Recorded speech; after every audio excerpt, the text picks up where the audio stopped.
Welcome to Visual Algebra Lecture 2.11, Groups of Matrices. A group is linear if it is isomorphic to a group of matrices.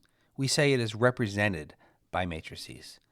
By Cayley's theorem, every finite group is isomorphic to a group of permutation matrices, and hence is linear.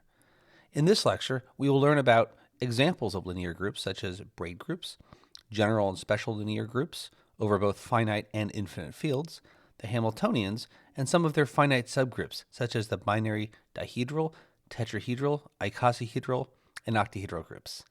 We'll finish with affine groups, which become linear in one higher dimension. Okay, let's get started.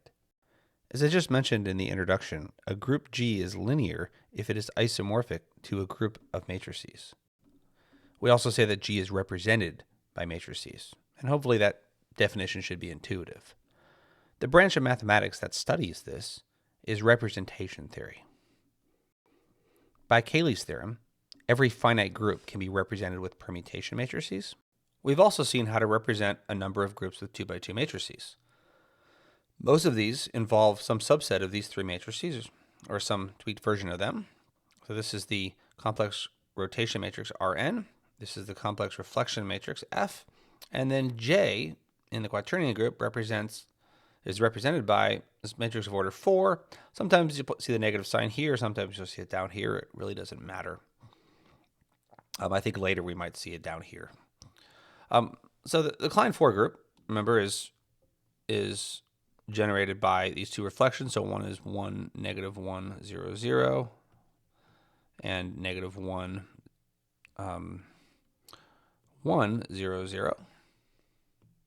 Cyclic groups are just generated by Rn, dihedral groups by Rn and F. The quaternion groups are generated by Rn and J, where n is a power of 2. The dicyclic groups are a larger family. They are generated by Rn and J, where n is assumed to be even. The diquaternion groups, remember, that's what we get by taking the quaternion group, Rnj, and then throwing in a reflection matrix F, and here n is a power of 2. And then the semidihedral group we get, and semiabelian group we get by putting in some modification of this matrix. So the semidihedral group, we do zeta n bar, and then we, since the word semi is here, we put a negative sign in front, and F. And then the semiabelian group, we do something similar. We take zeta n and then zeta n with a negative sign in front, because if we leave out the negative sign, we get scalar of the identity matrix. And so we put the negative sign in because of semi. Please watch these lectures if you have not. And F. At this point, I don't think we've seen a single nonlinear group, well, other than the free group on two generators that we saw early on. But let's see one. Their proof is beyond the scope of these lectures, but the following group, generated by A and B, subject to A, B squared, A inverse equals B cubed, is not linear. I just Googled that. I do not know how to show this. It's probably not too hard, but there's probably some theory that we don't have. But most groups, all finite groups, and I don't know about most, but many, many infinite groups that we encounter are going to be linear. Here's an example of a group that we have not yet seen. The braid group, braid n, is defined by the following presentation. It has n-1 generators, often called sigma 1 up to sigma n-1, and they commute, pairs of them commute if they're not consecutive, if I and j are not consecutive, that is. And then there's this curious relation where sigma I plus 1 sigma I equals sigma I plus 1 sigma I plus 1. Let's see a picture. The group braid n, not surprisingly, represents braids on n strings. Here's an example of braid 4. I'm going to label these 4 strings, or the positions of the strings, and sigma I represents the string in position I passing under the string in position I plus 1. So here's sigma 1, sigma 2, sigma 1. Now we have sigma 3 inverse because this strand passes over the other one. Similarly, this is sigma 1 inverse. This is sigma 2. So this braid can be represented as this product, sigma 1, sigma 2, sigma 1, sigma 3 inverse, sigma 1 inverse, sigma 2. But this is not a reduced word. We can write it with 4 generators instead of 6. And if you look at how to do this, it shouldn't be too surprising. See this green strand? Well, we can just pull that strand over there. So what if we, what if we had rerouted this string like that? And unfortunately, I don't have the white pen doesn't actually cover this up, so we can cross this out. And now we've eliminated both this and that. And we can see that these crossings commute with this one because these things are not adjacent. So these type 1 relations tell us that crossings that are not adjacent commute. So sigma 1 will commute with sigma 3. Crossing these two strings commutes with crossing these two, and that should make sense. They don't interfere with each other. It doesn't really matter which one of these things we do first. The type 2 relations, this is a little more complicated. Well, I'll show you an example on the next slide, but this is an example that I think helps get started. The braid relations come from the following easy to verify properties of physical braids. Here's that first one again. So sigma 1, sigma 3 equals sigma 3, sigma 1. And even though we don't include relations like sigma 1, sigma 3 inverse equals sigma 3, sigma 1, there's sigma 3 inverse sigma 1, we can derive relations like that. This second one is a little more complicated, and it says that we can, if there's a strand like this red one that's passing underneath 2 other strands, we can pull it under this crossing. See, we can just slide this thing all the way under here. And then if we readjust things, it looks like this. So this is sigma 1, sigma 2, sigma 1. When we pull this down here, it becomes sigma 2, sigma 1, sigma 2.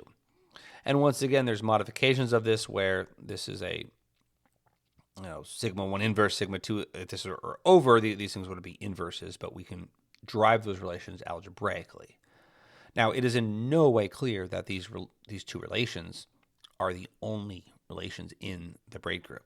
Like, that is something that has to be proven, and I remember that being like 10 pages in the book that I had on braid groups when I was a student. For 70 years, it was an open problem as to whether braid groups were linear. And finally, in 2000, Stephen Bigelow at the University of California, Berkeley, proved in his PhD thesis that indeed braid groups are linear. This was also established by Dan Kramer independently in 2002.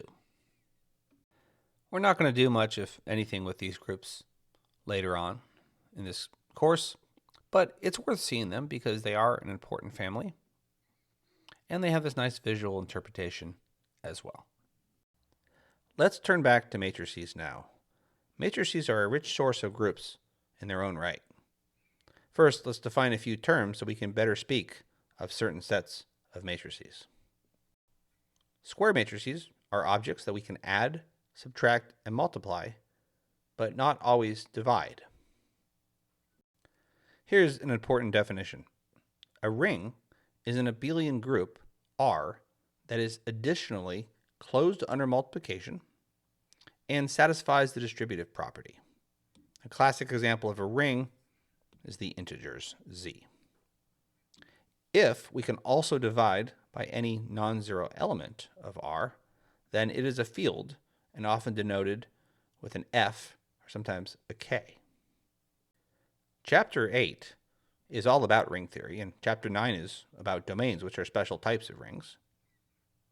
And so we won't really study these on their own right until we get there, but they do arise from time to time, and especially as coefficients in matrices. Some rings contain zero divisors.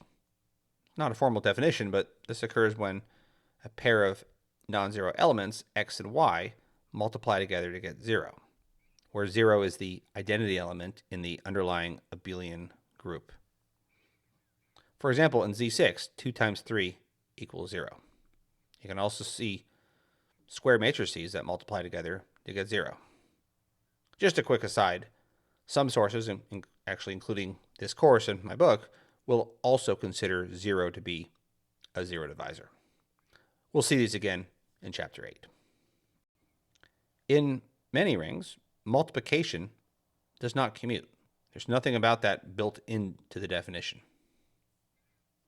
Henceforth, we will usually assume that our matrix coefficients, Mij, come from a field F. Basically, we're interested in examples like the rationals, the reals, the complex numbers, and the integers mod p.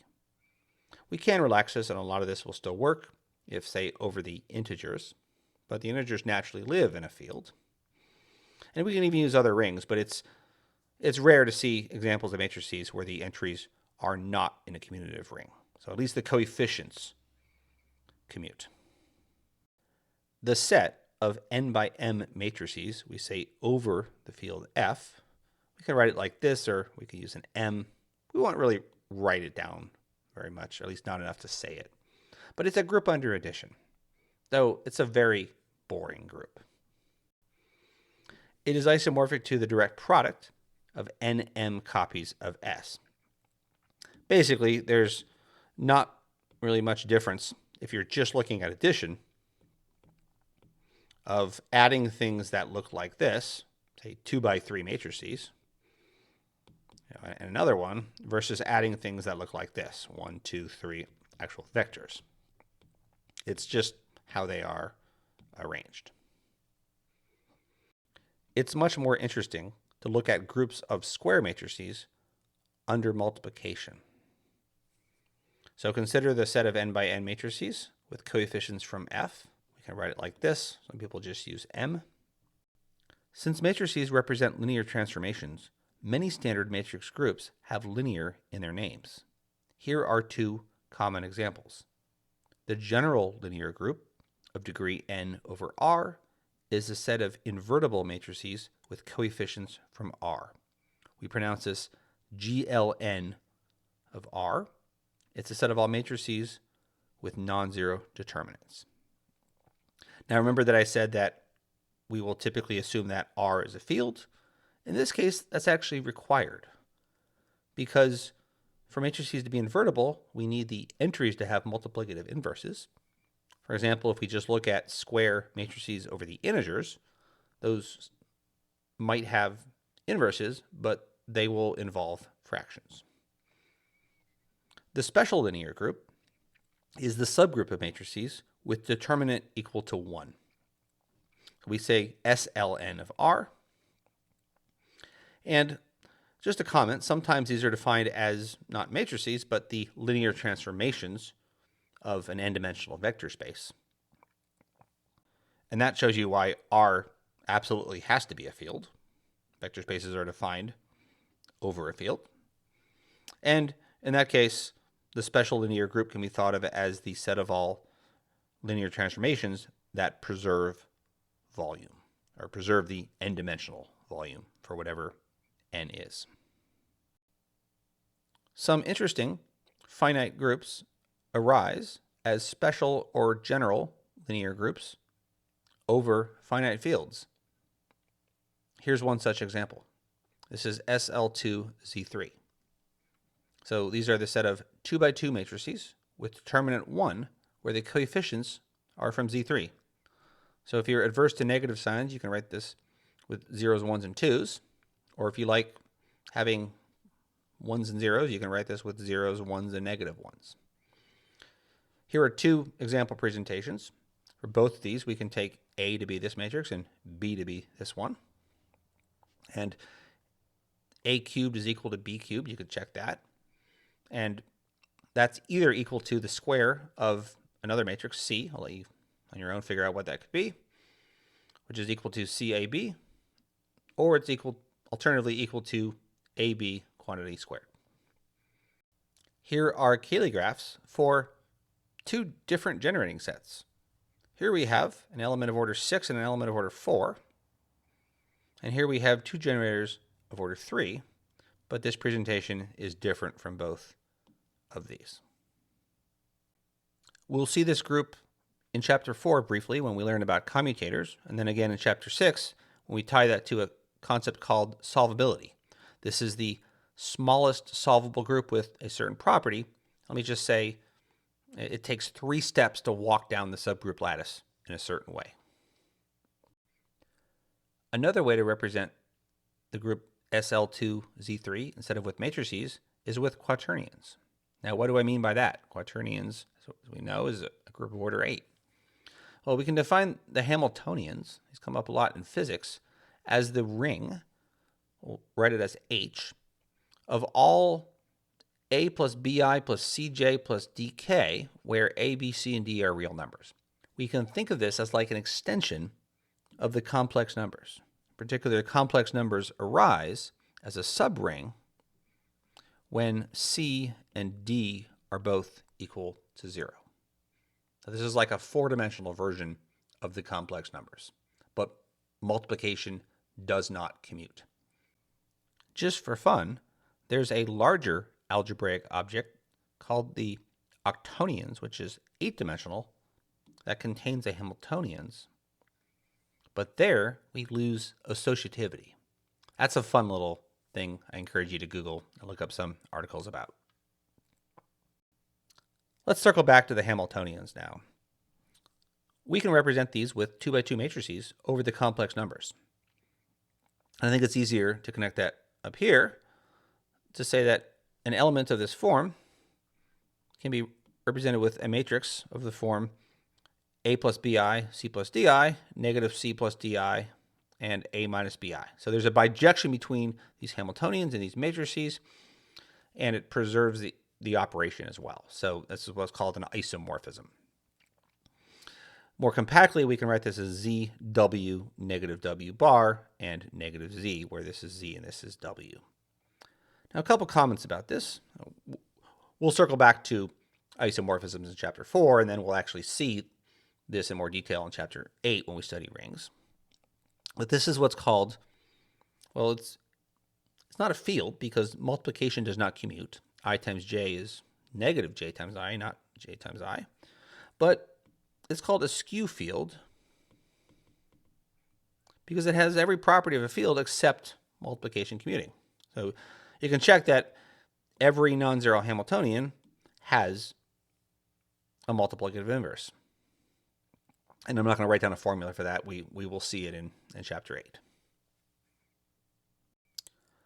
Another comment about this, particularly this bijection, is that I gets mapped to, let's think about what I gets mapped to here. So that's 0 plus 1. So that's the matrix I. C plus DI is, so again, I is A, C, and D are 0. B is 1. So this is 0, that is 0.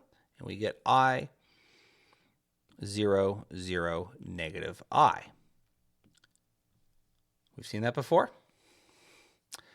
Oh, where does J get sent to? So under this bijection, J, again, that let me just write this down.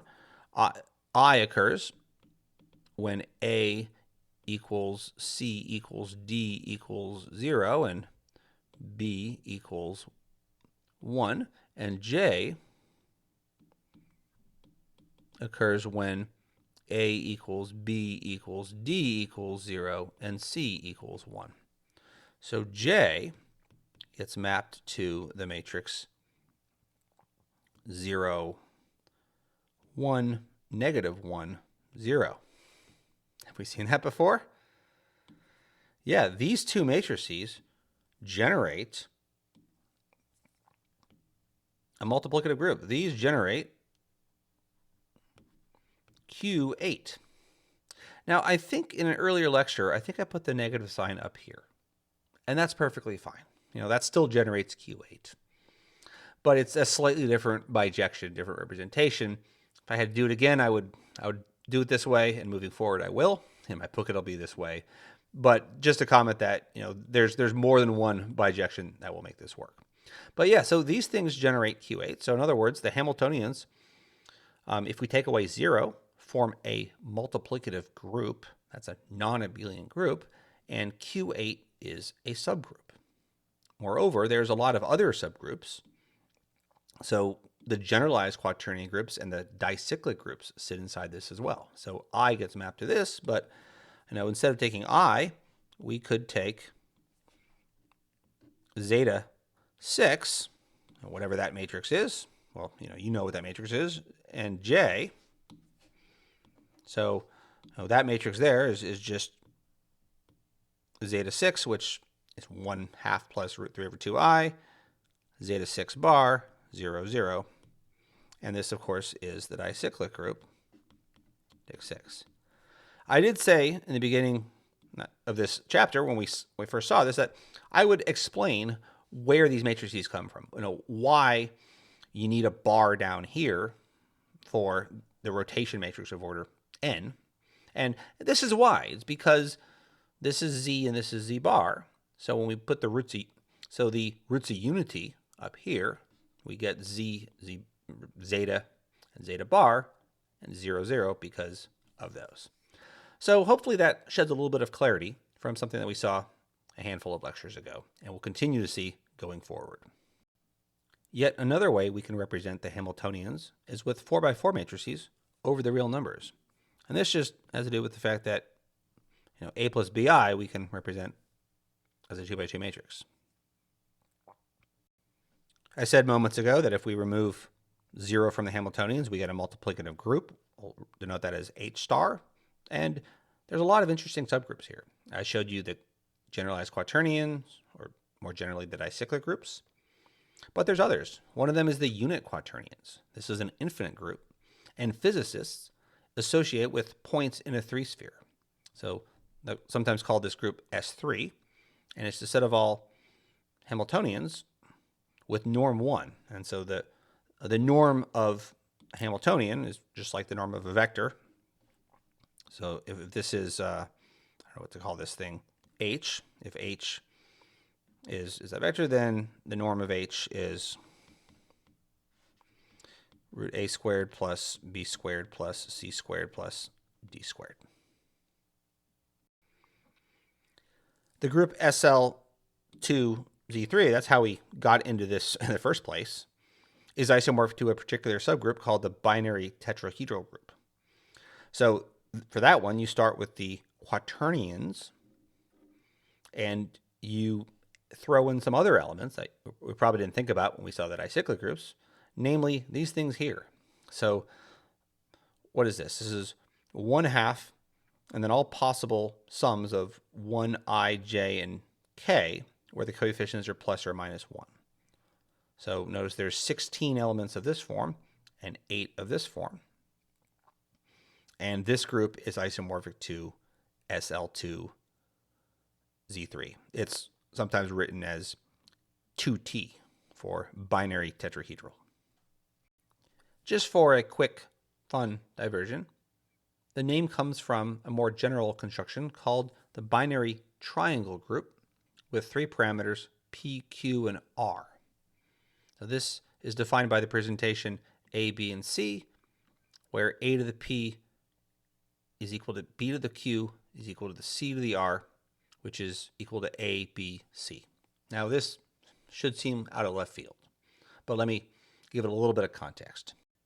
It turns out that every finite subgroup of SL2C, remember this can be thought of as the group of linear transformations of a 2-dimensional complex vector space.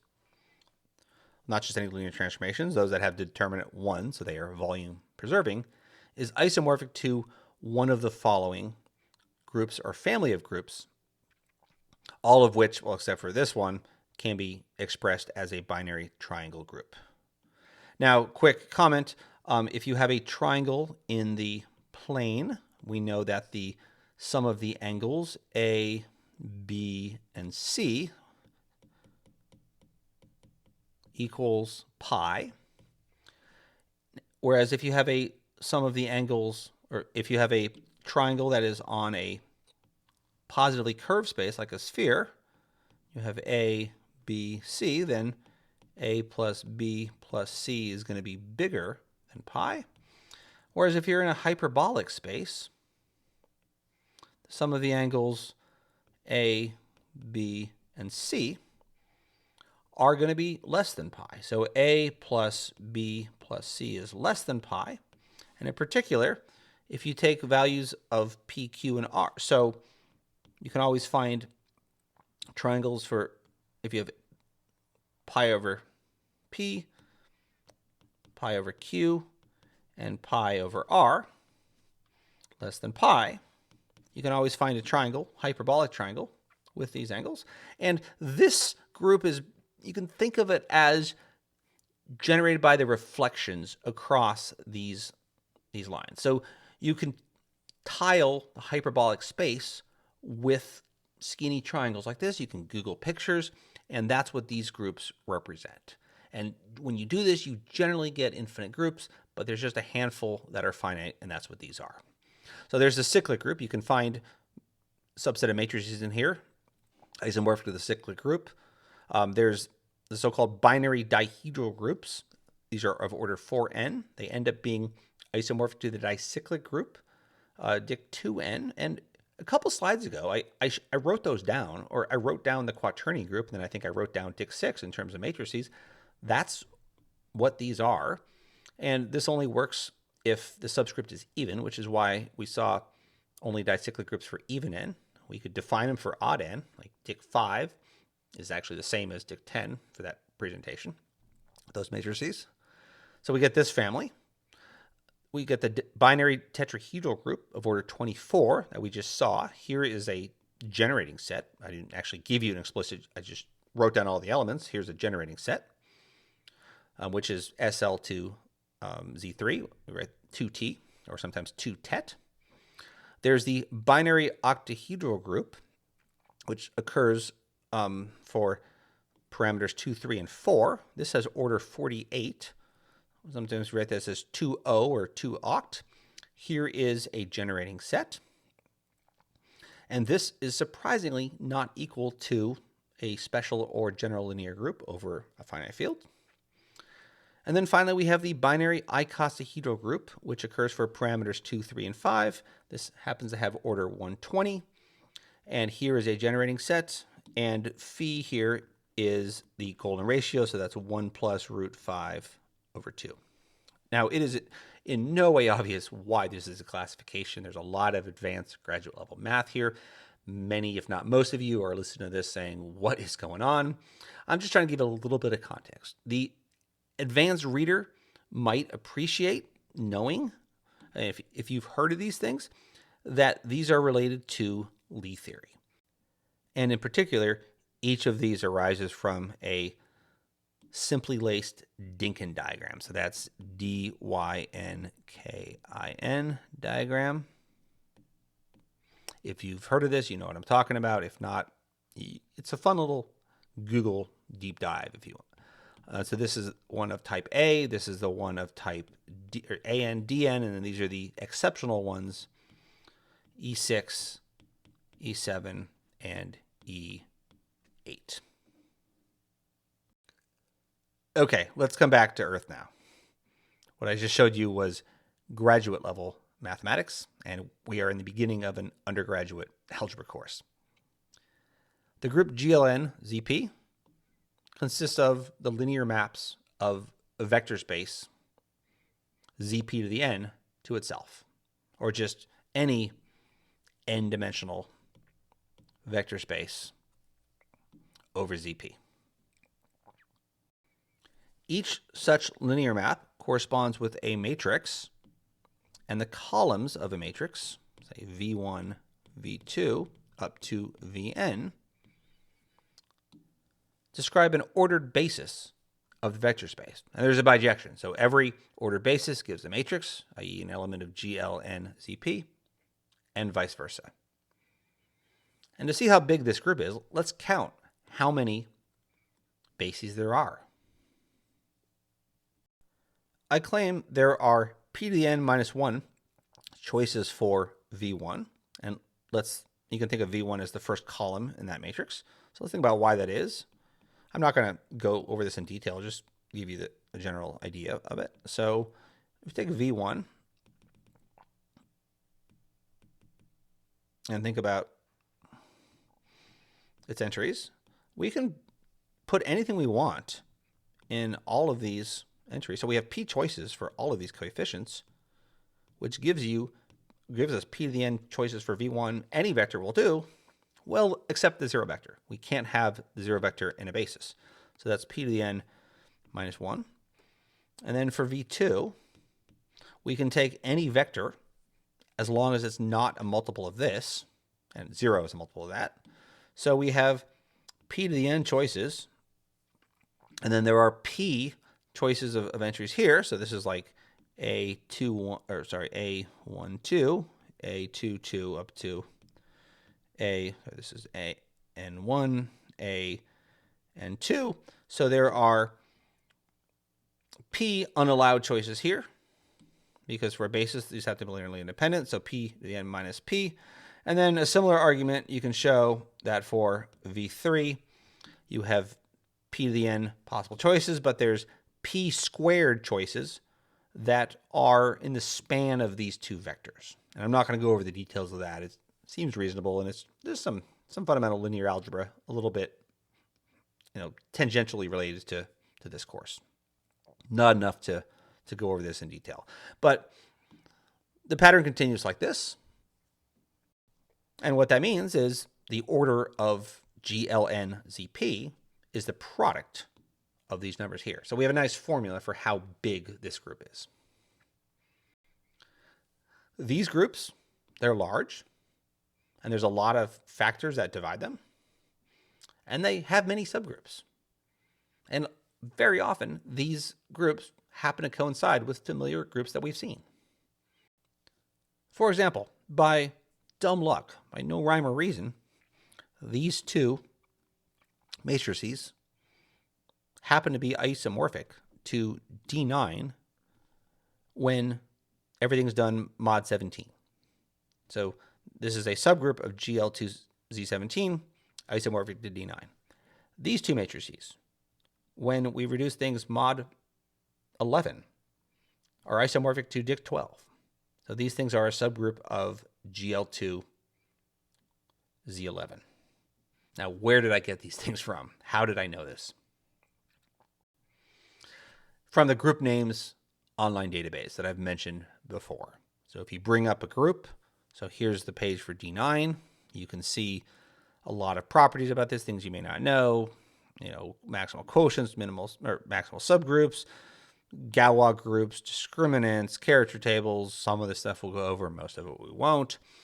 But in there, they typically have an example of a matrix representation of that group over a finite field. I don't know why they do this, but they do, and here it is. That's where I got it from. Similarly, Dic 6, which, remember, what they call Dic 6, I call Dic 12, can be represented with these two matrices over F11 or Z11. Finally, I can't mention GroupNames without mentioning the LMFDB, the L function and modular form database created by a group of number theorists, but they have a really cool part of it involving abstract groups and this group database that's searchable. It's newer and a lot more powerful than GroupNames, although the creators of this actually got a lot of help from the GroupNames creator when they first started. So check that out. I mentioned it before. It'll come up again, but it's worth being on your radar. In closing, I want to say a brief word about affine groups. If V is a vector space over a field F, then a map L from V to itself is linear if it satisfies this property. If L of Cx plus dy equals Cl of x plus dl of y. This is from basic linear algebra. You can pull apart sums, you can pull out constants. If V is finite dimensional, dimension is n, we can write this with an n by n matrix. A key point is that a linear map has the form f of x equals ax, but a map of the form ax plus b is not linear because it doesn't satisfy this property. Note that for a linear map, L of 0 has to be equal to 0, and that's not the case here if b is non-zero. But a map like this is called affine. So it's a linear map that is shifted up by b. If you do a change of variables, you can get this to be linear. A subspace of V is like a line or a plane or a k-dimensional subspace through the origin. An affine subspace is that thing that's shifted away from the origin. So A little bit different, but it's very much related. This is a subspace. Maybe it's generated by V and W, or spanned by V and W, CV plus DW, whereas an affine space is a plane that is shifted up by some X. So this might be CV plus DW plus some X. So this is a linear subspace, and this is an affine. I don't like using the word space. I'm just going to say affine space. These come from linear maps. These come from affine maps. Or more specifically, these are solutions. These are solution sets to linear maps, null spaces, and these are solution sets to affine maps. The one-dimensional general affine group over a field is the following set of matrices: A, B, 0, 1, where A and B are in the field, and A is non-zero. So how you can think about this is if you have an affine map on a one-dimensional vector space that's of the form AX plus B, and this is invertible if A is not equal to 0. So the idea is that these coefficients A and B can be thought of as this A and B here.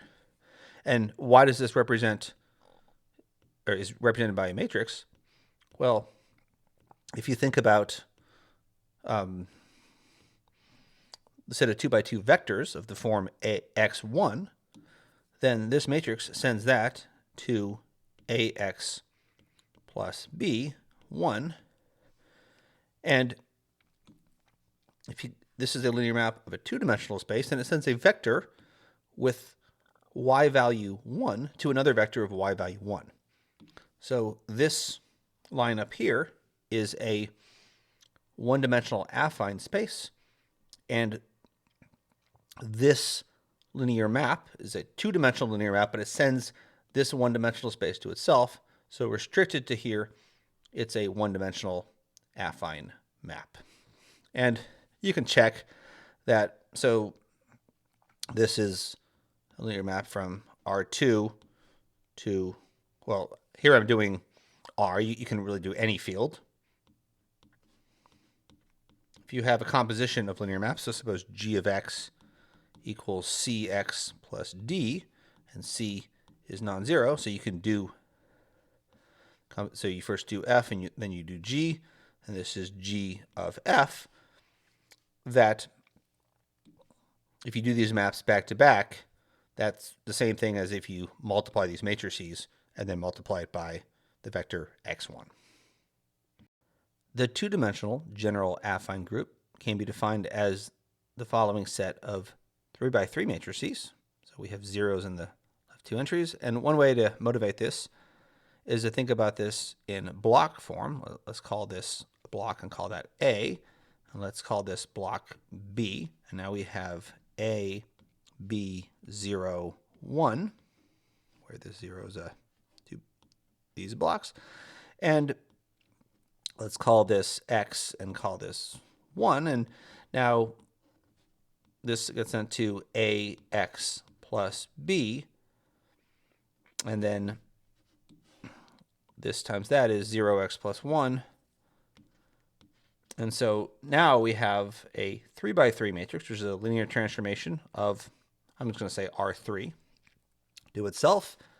And what it's doing is it's taking a vector on the plane of height 1, that's this thing right here. And again, X is really like X1, X2, to itself.